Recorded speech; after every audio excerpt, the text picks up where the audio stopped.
Imani bahezagire mwese.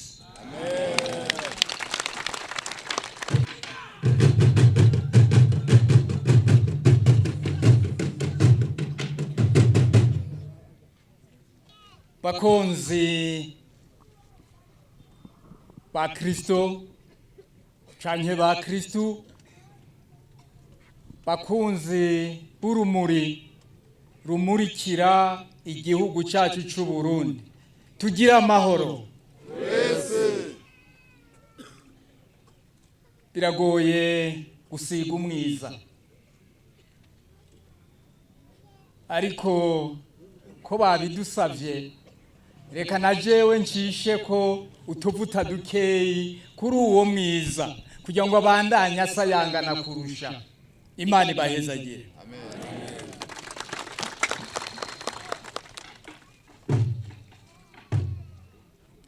Nivyo tubanze dukengurukire nyene icubahiro umukuru w'igihugu kubona yarabandanije ubugirwa wuko urumuri rumurikira bose rugerageza gushika kuri benshi bashoboka, na cane cane ino mu makomine no mu mitumba, kuko turazi ko bari hano bose baje baturuka mu mitumba.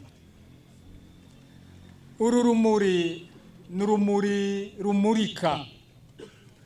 rumurika mu bucuti dufitaniye bamwe n'abandi, mu bwumvikane n'ukunywana dufitaniye bamwe n'abandi.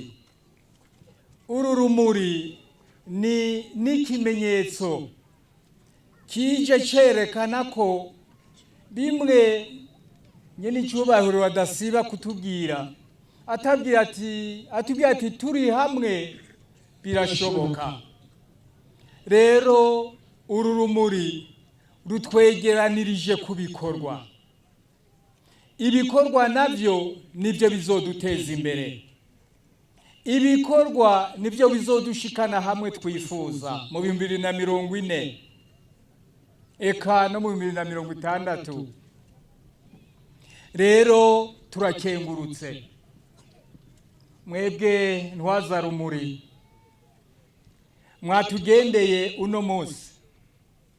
Si twebwe twabahamagaye, ni Imana yabazanye, kuko uru rumuri ruje kumurika mu mitima yacu, mu bwenge bwacu, kugira ngo bimwe twumva, y'amabwirizwa twumva, tubone icyo afatiye ko tuyubakire.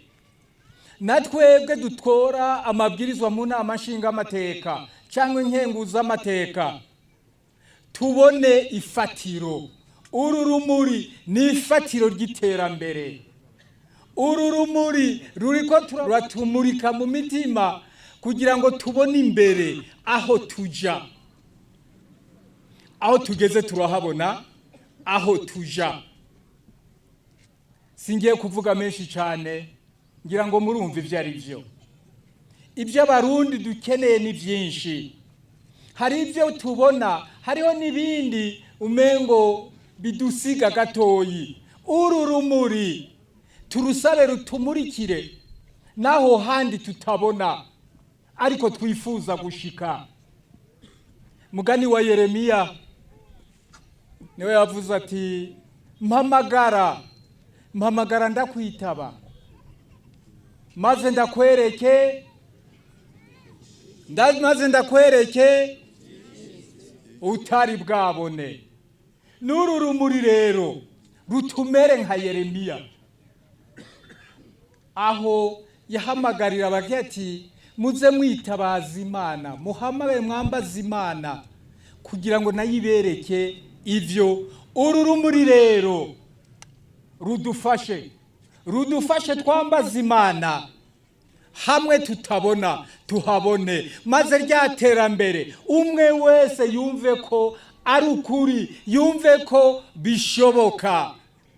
Nyene icyo yavuze ati, turi kumwe twese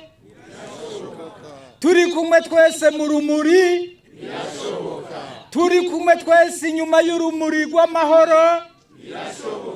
Imana ibahezagire. Amen.